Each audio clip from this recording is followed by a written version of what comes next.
স্বাধীনতার ৮০তম বর্ষপূর্তি উদযাপনের প্রাক্কালে গতকাল ১৪ আগস্ট নিউ শিলচর মণ্ডলের PS 182 এবং ওয়ার্ড 35-এর উদ্যোগে এক বর্ণাঢ্য তিরঙ্গা যাত্রার আয়োজন করা হয়। শিলচরের বিধায়ক ড রাজদীপ রায়, মণ্ডল সভাপতি দুলাল দাস এবং জেলা সভাপতি রূপম সাহার উপস্থিতিতে ন্যাশনাল হাইওয়ে পয়েন্টে চিত্তরঞ্জন মূর্তির পাদদেশে পুষ্পার্ঘ্য অর্পণের মাধ্যমে এই যাত্রার সূচনা হয়। ভারত মাতা কি জয় ও বন্দে মাতরম ধ্বনিতে শিলচরে আকাশ বাতাস মুখরিত করে এই মিছিলে স্বতঃস্ফূর্তভাবে পা মেলান বিভিন্ন স্কুলের ছাত্রছাত্রী ও শহরবাসী।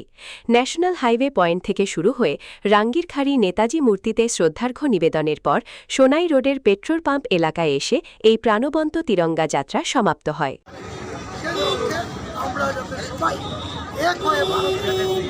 প্রত্যেক নাগরিক সমর্পিত নাগরিক হিসাবে ভারত ভূমির প্রতি আমাদের অনুতপ্ত থাকা এবং ভারত ভূমির প্রতি আমাদের দায়বদ্ধ থাকা, যার জন্য আমরা এই আজকে সবাইকে সঙ্গে নিয়ে আমরা আজকে অনুষ্ঠিত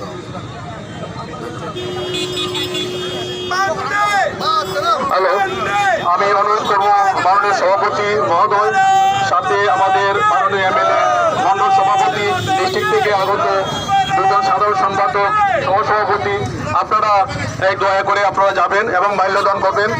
আমি বাকি যারা আছে আমি সবাইকে অনুরোধ করবো নিচে